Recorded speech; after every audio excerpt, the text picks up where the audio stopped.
Welcome to the final event of this year's Tabula Poetica reading series. As we've continued to experiment with this series, we appreciate your enthusiasm and your patience. Tonight's events are designed especially for the classes and humans in attendance in person, and we're also live streaming on Zoom for the campus community. We're not recording, so this is an entirely live event. For those here in the room, I ask that you take a minute to please silence your cell phones. I'm Genevieve Kaplan, and I teach in the English department. I want to thank my colleagues, both faculty and staff, in the English department and in the Dean's Office of Wilkinson's College of Arts, Humanities, and Social Sciences for helping to ensure the success of Tabula Poetica.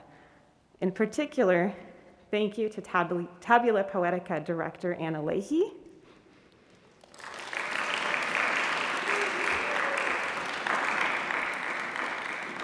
Wilkinson College's Director of Operations, Sarah Gordon, English Department Chair, Joanna Levin. I don't think these people are here, but we can clap. Oh, we should definitely clap for this last one. English Department Admin, Samantha De La O.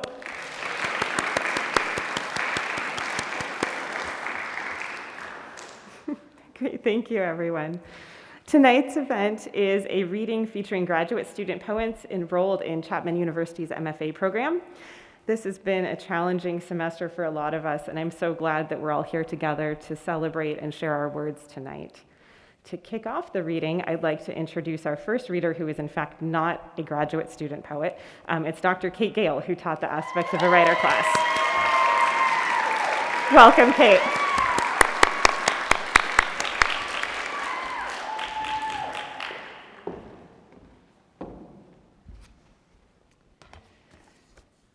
I'm going to start off with the first poem that's in my new book that's coming out in the spring. It's called The Loneliest Girl. This poem is, there are 10 things you need to know to be a woman. 1, when you're young and the little boys say, "Let me see you pee," you need to say no. They want to see under your dress. Bad things can happen. They come for you. When you're in school and the other girls laugh at you because you're dressed like a half-wit, don't expect your mama to care. She'll laugh with her sisters, with her mother. They'll all laugh at you. They're laughing right now. They come for you. When you grow breasts and the boys say they just want to look at them, they don't mean it. They want you to undress. They mean they want to have sex with you, and then with someone else, and then with someone else, and then with someone else. They will tell everyone how easily you slipped off your blouse, unhooked your bra, stepped out of your skirt. You thought it was love. They thought you were easy pickings. They come for you. In college, at the parties, if you have a drink and then another, his penis will slip inside you, and if you have had too many drinks, so many penises will slip inside you. It will be a party of penises inside you, a memory of penises, a throwdown of penises, and you will try to stand afterward, you will try to walk, you will hear them laughing. They come for you. You move to another state and start over. You date doctors and lawyers. You are taken to the country club where the fancy men put their hands on you.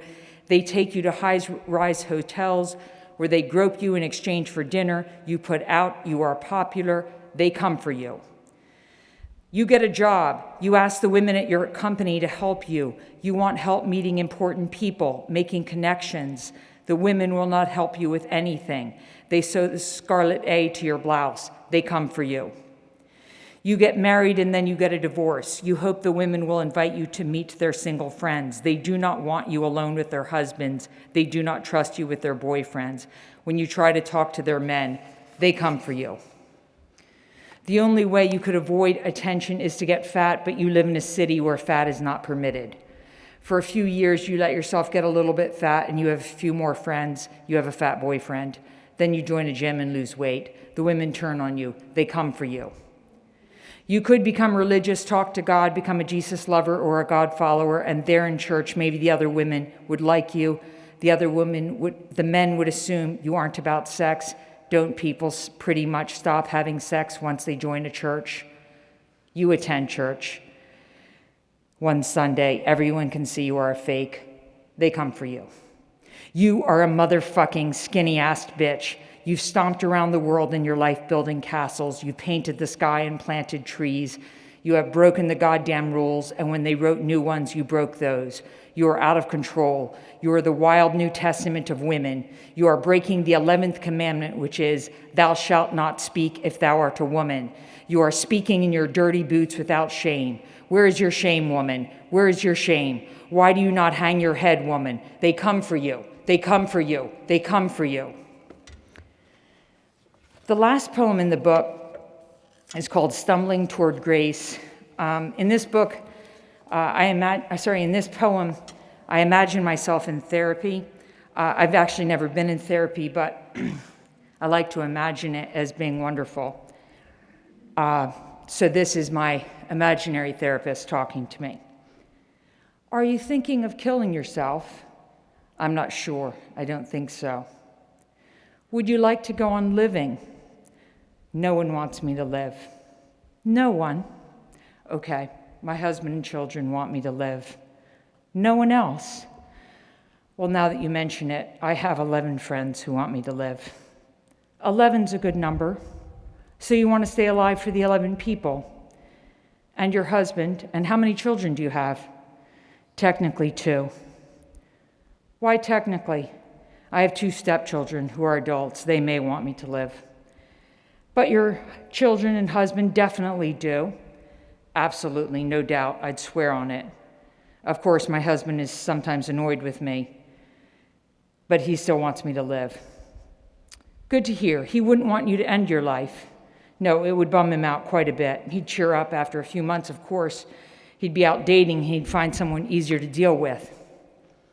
Most women are easier to deal with, but then we all turn out to be whiners. Of course. So you are going to live, probably.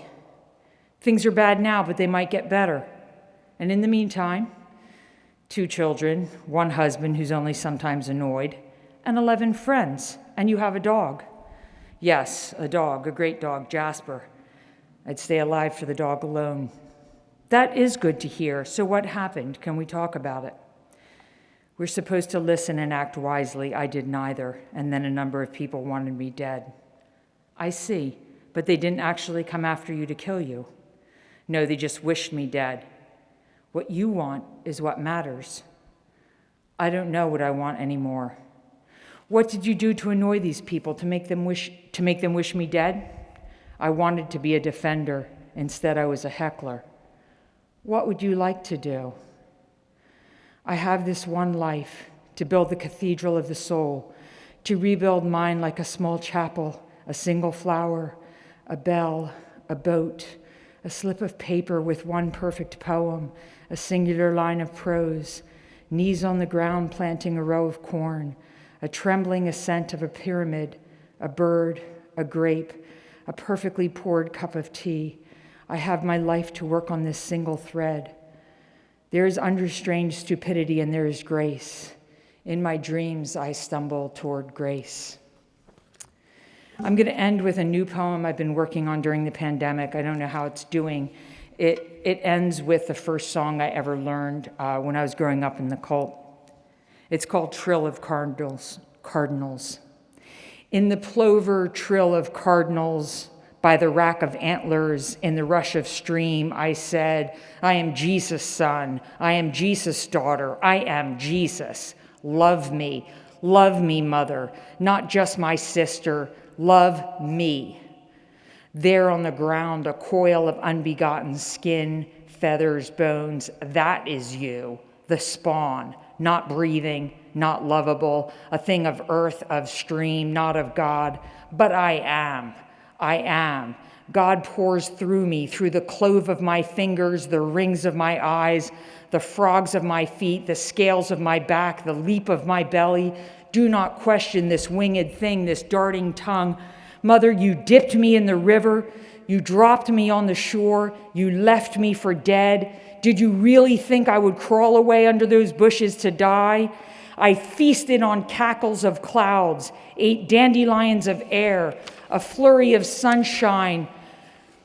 A rotten log was my nest. I made myself out of ink and wild joy. I nested with muskrats. Don't come back for me. You say, I miss you now. There's no freedom like free of your mama when your mama thinks you're nothing. And you put your mama's voice in the grave and come out singing, I got shoes, you got shoes, all God's children got new shoes to wear. Since we got to heaven, gonna put on our shoes and gonna walk all over God's heaven. Thank you so much. Jay died.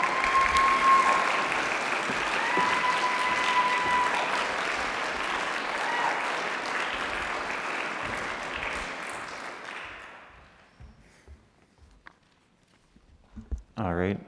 Hello, everyone.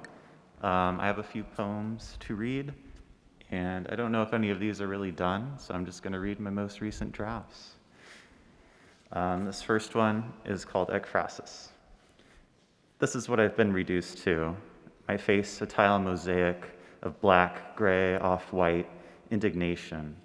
I am upset, and these flowers like an octopus obscured by ink, mid-metamorphosis, one moment plant, the next predator.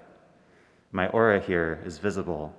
My arm blends into the wall, filling empty space the way I've always done. And there, my jagged halo. We are divine in this moment. We have cleared a chair, inviting you to step in, crooked, diminished. Join us in this, where line does not know where to go, and so it wanders. What I enclose cannot be contained. The shadows I cast fall behind instead of forward. My body leads the way. The table is set, empty of food, yet full of life, holding only potential. Come, uncover what is hidden in these darkest values, details that refuse depiction, this life that denies order.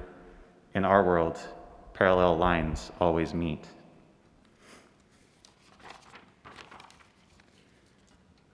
The second one is titled Daphne Becoming a Tree, and I realized after writing it that it was subconsciously modeled after an Ezra Pound poem. So, credit where credit is due. May someone strip my bark bare against the wind and burrow inside like a nest of ants. May my cell walls be closed in and rearranged. May I turn green with thundering peace. May my feet turn multitudinous in burrowing. May I grow to provide shade for the tired, sweet fruit for the weak, shelter for animals who carve my intestines into shapes of themselves. May I grow hollow with age until I fall, rot, and am digested by bacteria and fungi, moss and bird, weather and time.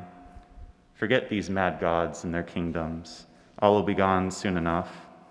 I want to knock them down now and let the trees take over. Let the good earth win. I surrender.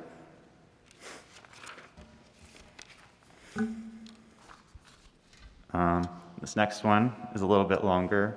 It's called Run and Tell the Bees. Run and tell the bees, a great tragedy has struck. I no longer know myself. I have drunk feelings in, they are inside now. We are together now. Let us speak. Of our old life, of regret, pain, madness, silence. Let us be both now. Let us channel life into these words because we have not yet died, because we have not yet given up. Let us measure the shadow of this tree as the sun she sets. Let us see how sweet it can taste to mouth, to hands. Let us see our face, and not the one seen before, no. Let us see our real face. Let us, in this pool of water, let us drink. It is so cold to touch, so wet in throat and smooth. Let us wonder of life unlived too long to capture, too short to remain. We have the drug for healing, the drug for hunger, and now we see the dust storms behind us, condensing on panes of glass. Now I see the detritus of misery that remains within our bodies. Now I see love is real somehow, somewhere, I do not know. I see, I feel, and that is knowing enough for me. Now I see how we hurt, and I still hurt for all of us. Now I dance a snake around my limbs. It covers everything, like a cool breeze. It speaks to me like wind chimes. The dance, the rhythm, what difference is there in this act? It matters not where it comes from. It matters that it occurs at all, that it started in the first place, that the crucible burns, that we are liquid. Up comes my bad stuff, guts, diseased, gangrenous, discarded. Did you know you were dying inside like this? Your insides rotting like a forest log? Did you know the dirt was consuming you, remaking you in its image of death, matted together like unwashed locks full of oil? Did you know in all that hatred, in all that decay, was potential, future unknown, thought formless, voice multiple, and though they spoke to me like wind chimes, we could not understand the true unspoken message behind it all. How to know when I am home, how to turn myself to gold. Thank you.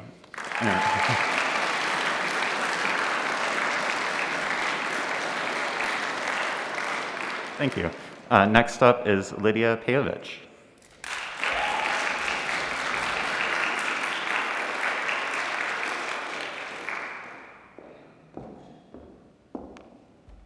Hi, everyone. I have 5 poems today. 3 of them are a little shorter and 2 of them are longer.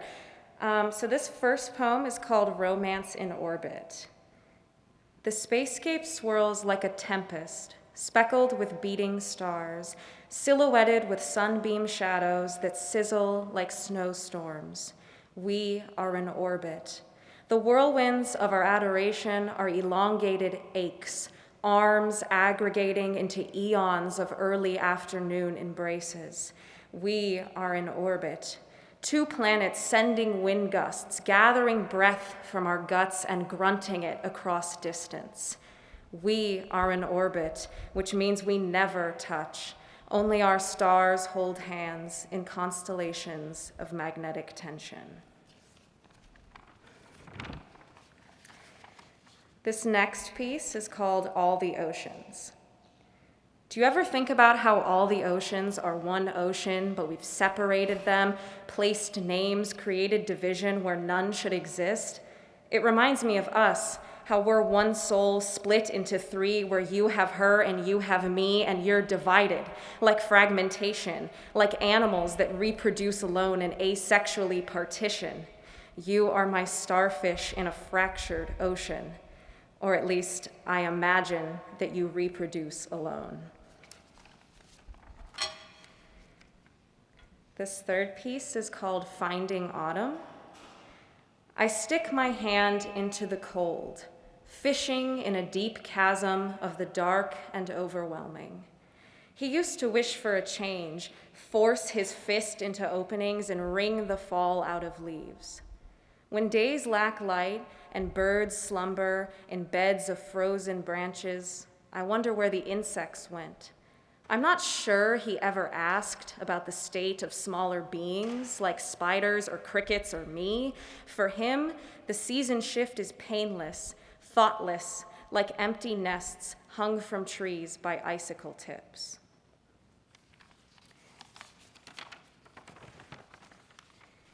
Okay, this next piece is called Once and Then Never. Tiptoeing on your tightrope is my favorite circus trick. Come see the desperate woman weave between indifference and acknowledgement like a charm on a braided bracelet. Once and then never, I will train my body to perform, just like the acrobatic vixens that leap into your chest, except I will soar in the sky while they welcome the ground. I can see it now, and then never. You, with binoculars, magnifying my legs as they strut on thin promises and breaking threads. Strength is irrelevant. I only need to balance my adoration and disappointment. Once, and then never, I will lose my footing and tumble, parachute unattached, free-falling into the false padding of soft hope. I hear you cry out once, and then never, as I slip, your yelp echoing in the hollows of my cracked and bleeding skull like a skittering mouse in an abandoned mine shaft. All right, this is my last piece for today. It's called What Do You Say? What do you say about me when you talk in your sleep? I've spent weeks agonizing over words that hum so low, what pitches underneath the truth. Whisper in my ear if you must be quiet. Let your sentences kiss my temples like a headband. What do you say about me when you talk to your friends? Am I ever present like God or hidden under your tongue, burning like a peppermint? Anything I ask will reveal the longing I feel for one confirmation of attraction. What do you say about me when you say nothing? Do you also writhe in your sheets, feeling the dissatisfaction of a forbidden partner's absence? I say nothing about you. I'm afraid you'll answer. Thank you all so much for listening.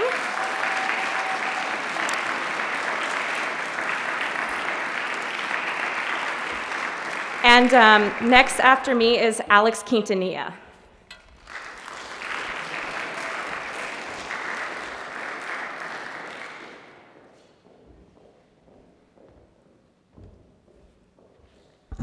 Hello, everyone. My name is Alex, and I'm a poet that's fascinated by the concept of place. Our place in our memories, our place in nature, our place in the universe. I'll be reading 5 short poems for you today that touch upon these themes. The first one is titled Memory Lane. Know that everything, no matter how new, becomes a memory like a bud not yet in bloom. Reminisce on your old neighborhood and neighbors where plots of dirt once were. Look at your parents like an old house. Behold its aged exterior and browse its fading paint once pristine. A missing window that still lets the sunshine in. A crack in its sides that surreptitiously appears like a white hair in the beard. Good characters and good bones are desirable for both parents and homes. My next poem is titled Meditations on Grandfathers. Because I have never been around them, I often think of grandfathers as mythic figures akin to Santa Claus. Bearded and wise, spectacled, they come bearing gifts, like teaching you how to fish or how to pitch woo. Luring fish and women involves the same skill, each with their bait to hook their lips. Whether fishing for food or lovers, the secret to pursuing each is patience and an appetite for their flesh. There are plenty of fish in the sea, but never a mermaid, as if women and fish were mythic figures. Mysterious mermaids, gentle grandfathers, known the world over, loved by everyone, figments of my imagination. My next poem is titled How to Tend to Flowers, or an alternate title, How to Survive Finals Week. Take the orchid so delicate and breathe out your worries as they dissipate in exhalation, like small droplets from a spray bottle mister. Let them fall into the loam and seep, drop by drop, cascading down to the roots. Fragile tendrils that absorb everything. Synthesize. Take what is waste and turn into energy. Doubts and fears as insignificant as dirt against the natural beauty of a flower. Take it all in, and don't forget to breathe. My next poem is titled The Orange Tree in My Neighborhood. Petite, radiant orbs, floating comfortably in orbit, burning orange in shade, their radiance matches the sun above. The orange tree, Citrus sinensis, so full to the brim, harboring its bounty like a lone planetoid caught in the sun's gravity. Precariously drifting spears, indifferent to the universe, until one falls to the concrete below, a collision course with the force of a supernova. Its splattered remnants leaves its mark on the sidewalk, nebulous and form-like, simple shapes we give names to describe undecipherable galaxies. With every passing day, the tree will grow more bare until nothing but space remains. The only sun left is the one above. Its warmth, its light, it too has an end. And my final poem, Ars Poetica, Nature. In my excursion for quiet and peace, I sought refuge in a forest sanctuary, preferring to be alone in the company of trees. Admiring its gracious scenery, I walked in and out of foliage, below the forest shade that blankets the floor, feeling warmth from a sunbeam. Light pours above the trees, through the emerald leaves as precious as a stained glass window depicting a religious scene. Underneath the forest canopy dwells a fallen tree, bone white and broken, its limbs bent like lightning beneath the star-shaped green. Beauty like leaves so minute, it pained me to leave the sanctuary. So I put my thoughts to paper, and in between each line, a feeling, and I took the forest home with me. Thank you.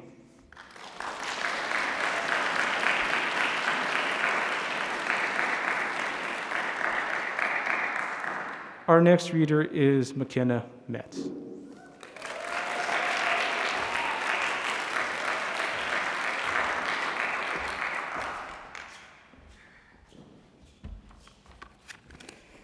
Hi everyone, I'm McKenna. I am not very good at reading my work in front of people, so thank you all for being guinea pigs in front of my exposure therapy. This first poem is called My Body is a Boat. My body is a wooden boat. It's drifting out to the sea. The waves rise up and overflow, but I hold on. My sail is split, it needs a mend. My mast is splintered, torn, and cracked. There's rust on every hinge and bolt. My ropes are frayed and worn. My body's tilting with the waves. My compass doesn't work at all. My oars can barely move to row, but I cling on. The sun, it beats down on my deck. I feel the spray and taste the salt. And in the water I see sharks. The ocean fills with blood. If a builder saw a boat like mine, they'd anchor it within their shop, replace the ropes, and sand the floors, and shine the planks, and tend the oars. But my boat has scars and scores. It can't be fixed. It's stuck like this. My body is a broken boat. Inside the water's ankle deep. I plug the holes with bits of cloth so I don't sink. Come wind or rain, I'm bound to float, 'cause I bail the water out by hand. I won't let the ocean take me down. I'll either get to land or drown. This next poem I wrote at the airport. It's called Arrivals. There was a moment today when I was in line. At TSA, they asked me if I was ready to go back to Canada and if I was glad to be leaving this shithole of a country. I am not Canadian, but I pretended for a moment and said yes, it was nice.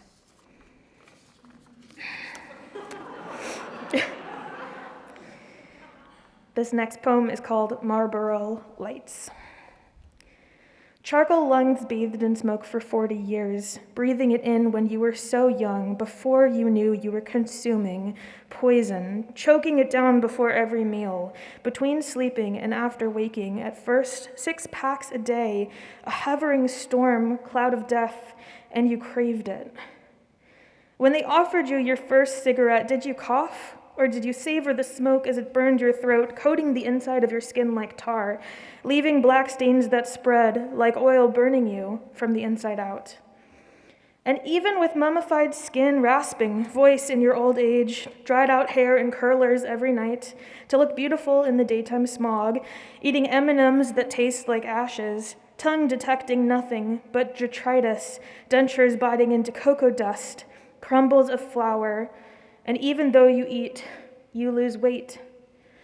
You were supposed to live forever, a cloud of vapor, God's aura surrounding, keeping you protected, preserved, submerged in a mason jar of scotch and formaldehyde, the acrid scent turning your senses to stone, your body to slate, to keep you safe from the world. The hospital where they sent you was empty because everyone had already died. Stage 4 cancer in your lungs, tumors piercing the riverbed of your body like jagged rocks impaling your brain. 3 months was all it took.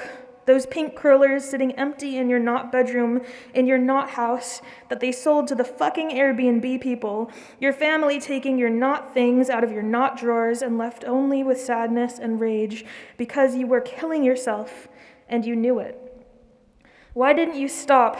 Why didn't you try before it was too late, before they put the drain in your lungs and you were so weak that you fainted and fell on the carpet, waking up in a pool of your own blood? When did the craving of venom become so sweet that you just gave up, content to enjoy the time you had? You were so afraid of death at the end when you knew it was coming. 3 months since you've died, and the smell of smoke has vanished.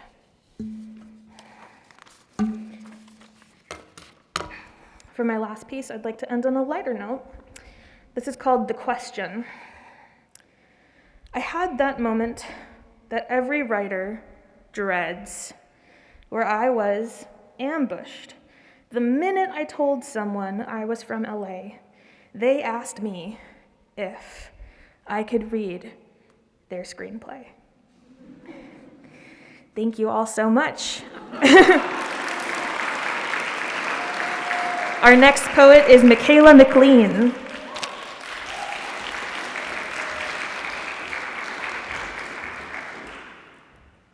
Hello, everybody. I'm going to be reading 5 poems. Hope you enjoy them. The first one is called Dark World, Cold Water. The world's been dark and the water's been cold. Patient and waiting, one finds ways to feed a carnivorous appetite. Time passers, oral fixation, 1,000 showers, sex. They fill a heart, they rip a lung, they steal a truth, they taint an intention. I'm the type to act on impulsivity. I don't want you, but I need you. I draw the line and set it aflame. I set us aflame and you draw the line. I move out of your way and you flourish. It makes me sick to my stomach because the world's been dark and the water's been cold. This next poem is called Room for Rent, a Craigslist found poem. Any lady looking for a new start in life? Wouldn't you rather have a fresh start with a good man and a safe, gorgeous California home? No underage or druggie. Room not private. Fruit trees, high ceilings, a community built from the ground up. If you work a lot and are hardly around, this is perfect. I like listening to music, dining, karaoke, board games, and card games. I handle all of the household chores, cooking, cleaning, laundry. The place is safe for anybody. Thoughtful amenities, open air spaces.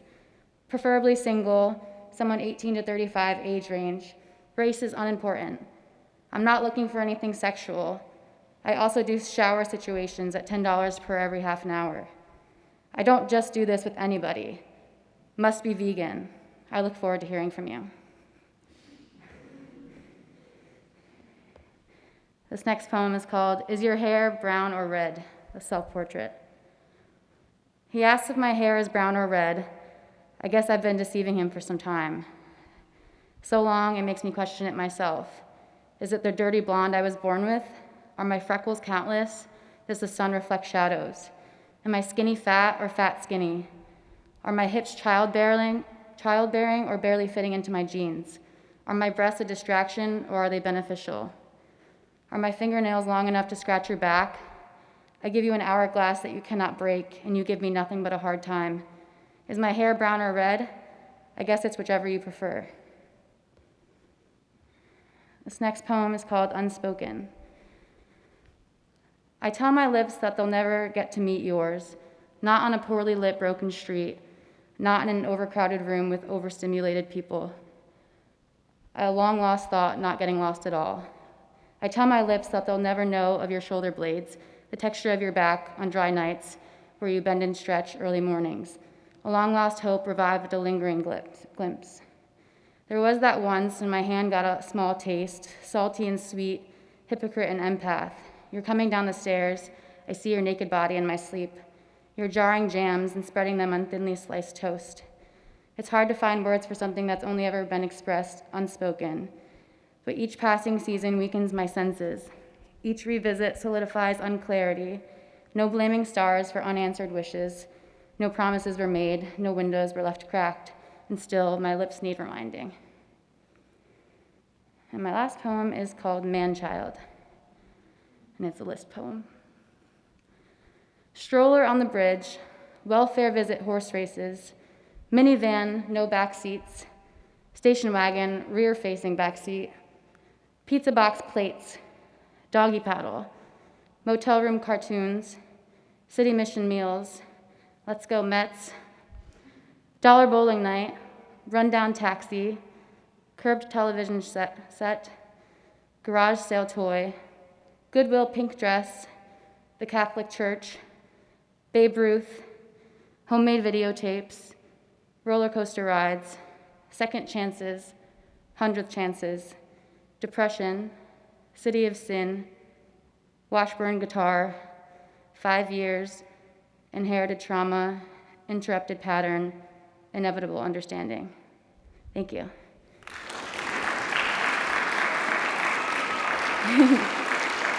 Our next reader tonight is going to be Ian Coe.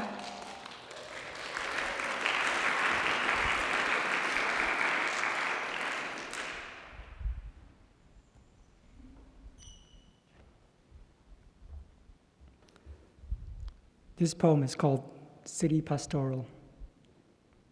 Floor by floor, window by window, until they see ornaments to adorn bare skin.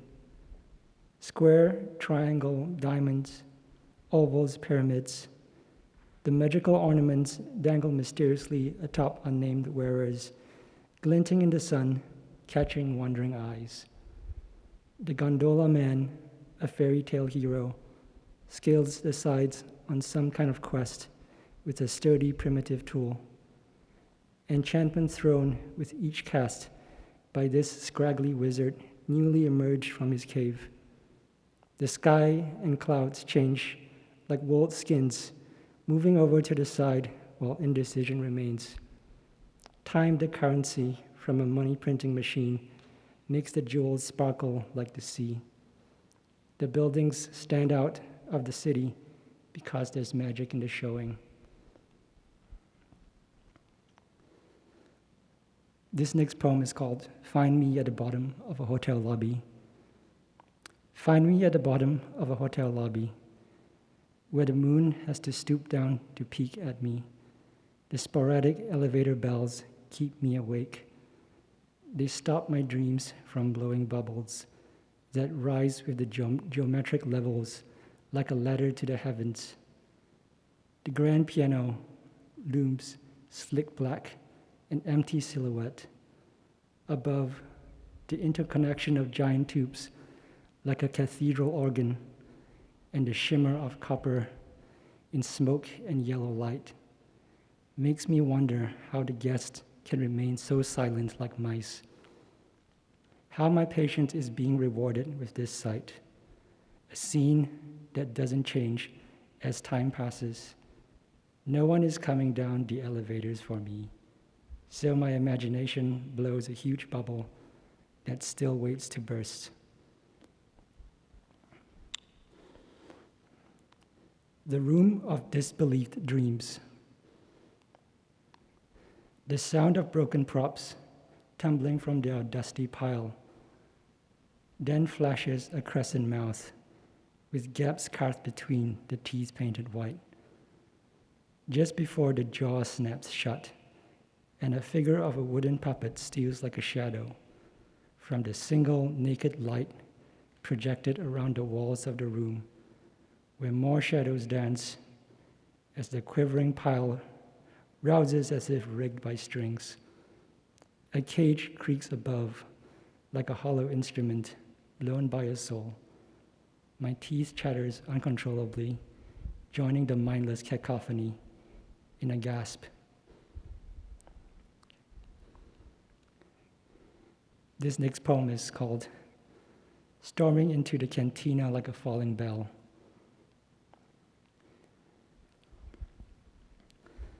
Like blaster shots on a near miss with a light side lightsaber wielder, the concentrated energy wall is a mirror of the distinct tinted visor and impeccable white of a stormtrooper's armor, where the entry burns glow orange for the camera, and the trooper has to get a new suit of armor if they survive. The stormtrooper barges into the cantina, always when something good is happening, scaring the crowd silly, blasting red lasers that fly around the room, to return like a knight, valorously who falls, to please the Sith Lord by clanging down in a pile, the armor ringing in a traumatic thump, followed by the tub thumps in the bathtub as the trooper recovers therapeutically. Thank you.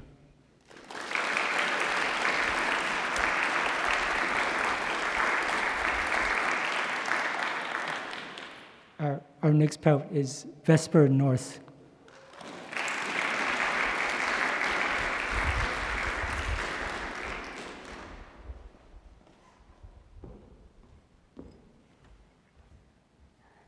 Hello. This first one is untitled. Soft smoke and asphalt, a burning, turning tide of sunlight. Lay my body down on the road, soak me in your sin, jack my soul, run with it wherever you go. Ode to a Horseman. He rides from dawn, bathed in shadow, coated in ash. The breeze sweeps the beads from brow. It feels 106 in the dead of a fall. She awaits her fate as pale palominos dive in a steady stream. Past the gnawing of cherry stone, she's brimming. With a mouthful of sand, she senses the coming relief as her soul edges closer to release. Cool water runs to the depths of excitation unknown. The age of innocence bereft of breath, these savages of grief ravage the fragile lover, and silk coffins will devour, twisting the heart until it perspires blood and tears. The lonely hour will receive penance in full. Such a rarity for one to find good rhythm against the schism warring until morning. What a waste to abstain from the taste of roses and lilies of the river valley. Will you descend into sweetness and bury your grievances in cream, lest the sickle cuts and curls these maddening dreams? Cast the whispers which threaten the virtue you've wrought, away with virtue into the pillowy furnace, burning away promise and sinew, till synchronous humming sings you to sleep. Le petit mort comes. At the break of the wave in the fracturing sky, among the ruptured ocean and violent tide, his return is of little concern. His embrace is a welcome notion.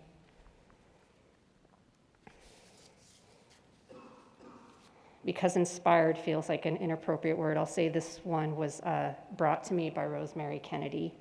The title is We Went Through the Top of the Head. She lay there, half awake, halfway to death. The virgin rose plucked before her prime, pruned because of her father's pride. The men prodded her with questions while she cutting through a mowed field of coffeed fuzz. She answered the best she could. Long would be the nights of kisses under a canopy of stars. Far would be the days of dresses and duchesses, crowns and carriages, soirees and suitors. The Lord's Prayer dripped off her lips into a slurry of nonsense. Still deeper they went, penetrating her gray gardens, never knowing they'd lose her. Gibberish rolled off the tongue as her faculties regressed, falling backwards in time past lipsticks and lovers, Ferris wheels and freedom, bound just as they wanted her. From 23 to 2 in just under a second, the knife took all but her life. What is your name? The doctors asked. She answered the best she could. And then this last one is untitled. What lingers in the silver silence as you lull your eyes to sleep? What sprites come to spite your ticket to dreamland? Have you been bad?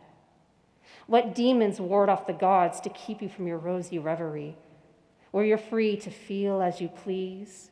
What ease it must bring you to know you are not alone, but alas, here you lie awake. What will it take? Only you can answer that. Are you deserving of peace, or have you squandered that chance? Thank you.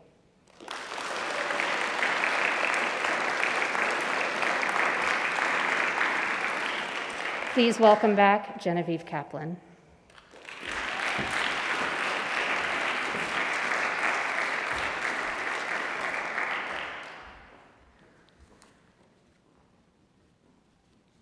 This first poem that I'm going to read is one that I started on the first day of the semester with my class. We were responding to a prompt that I brought into class that I don't remember what it is, and the poem has changed far away from it, so I don't know what it was, but it was great. One line and another line. The lines fit together or they don't. I find a shape on the ground. It's a lizard or a brick. I draw a line in the air. A spider web lifts from the tree to the dirt. It's a line that carries black widows. Someone's in the window, a rectangular shape, a torso in the doorway. As time doesn't move, it lifts, it fits together.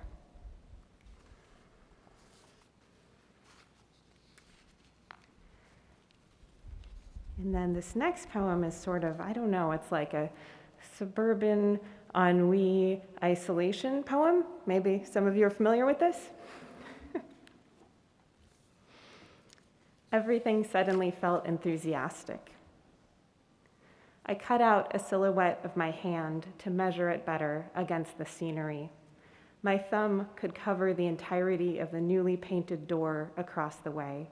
My sliced off wrist jutted into the no parking zone, the median. It's true, each day brought something new. Somebody would venture out from the bedroom, or the cars scarring the street shifted their order slightly. Some days silver pulled ahead, and some days blue.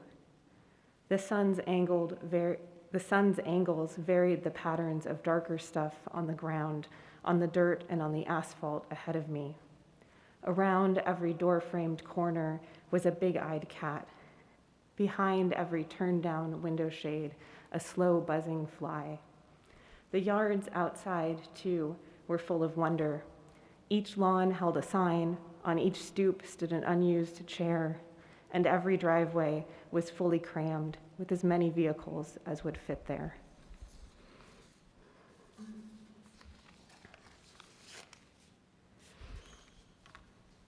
Some observations about language. Sass and jest use sibilants similarly, and repetition can create a droning or a warning it can catch. At times, I want someone to see me with unsure eyes in disbelief. Maybe you'd prefer not to write the poem about your partner dying on the job while deployed, which is fine. But might there be a threat in the background? We must read the situation with such careful attentiveness. Startle your children, startle your friends, fold the self down into a flat, tiny triangle before allowing yourself to open again. I pour water into dishes. I lift dishes, push dishes in order to create a sound. We live on a cul-de-sac, and the easements beyond our sidewalks are up for grabs. Someone will take that empty space, and someone will fill it.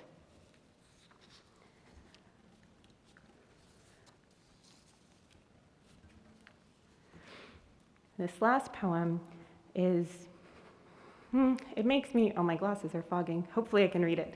It makes me think of all of the distance readings that we're doing, all of the Zoom events that we're doing. So hopefully this poem will sort of evoke that experience as it's happening in real time. Breath enters through the soft top of my head. Beneath light hairs blown gently by the fan, breath exits through my left foot, my left big toe, my left smallest toe, my left heel that presses into shallow carpet, damp feeling almost with each exhale. The pad of my left thumb hinges me to the table. I place a lot of pressure there. What can the work of pleasure be in this chaotic time? Kind of more a lack than a feeling. I could miss it, or I could have it, whatever, and I could get shut down. And all of us together is a pleasure I admire. All of our faces looking and thinking. The surface is wood, the surface is fabric. The surface is soft. I am soft, and we are touching each other. We are not really sure now how our minds are behaving or what sort of sounds they may make. Like a shifting of leaves or bricks, a rustle of traffic, like skin against screen, nose against nose. A pleasure to let the air move, to take in the air. We have so many minutes together, and perhaps we can trust each other. Our mental senses, too. We should hone these. I hear a phrase, and I scoop it up. It struggles a bit in my arms. I know the room is a cloud, it turns out, of objects and the spaces between them. We can each of us be an accessibility or a refuge, a rabbit underground and softening. We expand our vocabularies, expand by touching these objects, or where would we be without this possibility? Thank you.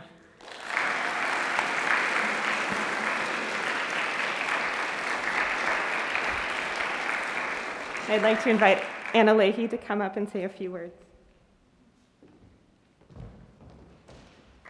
I'm not going to read anything. I just want to say thank yous. So let's give all the poets who read tonight a big round of applause.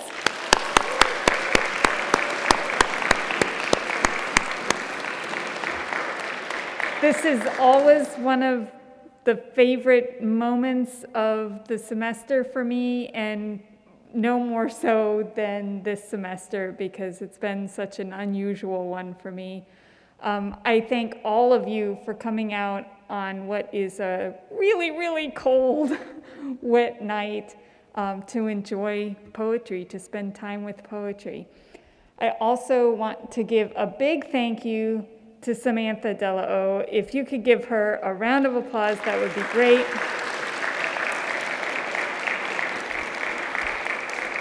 I hope many of you know her. She is our admin in the English department, and she's been handling all the event logistics throughout the pandemic. And I think she started this job about 3 weeks before the pandemic started. So she's really tried to get up to speed on everything while also working remotely for a chunk of time. She's done a fantastic job. I want to give a personal and professional thank you to Kate Gale, who stepped into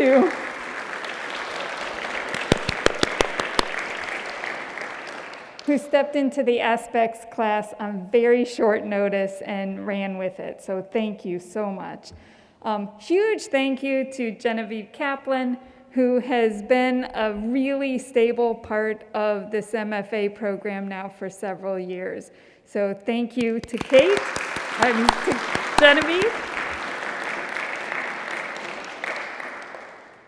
I had other people to thank, I'm sure. I want to say a couple more things. One is that the current MFA students and alums that David Krausman had email addresses for should have received an invitation to apply for a conference with Carolyn Forche. The deadline was tonight at 5 p.m., but I didn't check my email after 5 p.m., and I think I won't check my email tonight. So anyone who submits an application according to the guidelines, what time do you think I'll check my email in the morning? Those of you who know me.